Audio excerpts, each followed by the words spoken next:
Hey, what's up? This is Jeff from looppacks.com. It's tutorial time. Let's go. Alright, what's up? Today we're going to be working with Drum Station. This is an old as shit ass piece of software that you can use to kind of create these drum patterns in this sequencer. Right, you put the little dots around, and as it hits the dots, it makes the sound for you on the various channels. Real cool. But I'm going to use it to do something a little different for the people that can't afford Reason or these fancy loop programs. This is how you can play with the loop packs that we offer.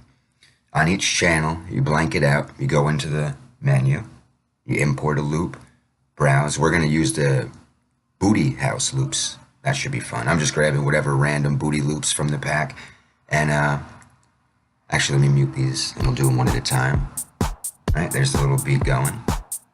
And you can unlock the next channel. And on, right? I picked a cute little vocal for us to play with. Check this out.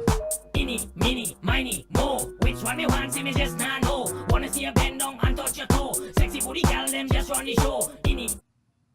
Now that's in no way the best way to do this, but it's probably the freest. And you can also tinker with the loops in real time by playing with the sequencer. Hopefully better than what I'm doing. There we go.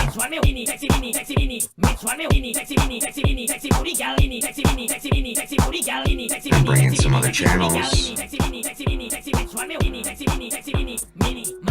There's a little bit more effects and fun tricks you can do with this. If you like what you end up with, there's a record button over here you can hit, and you can actually capture the loop. Peace out.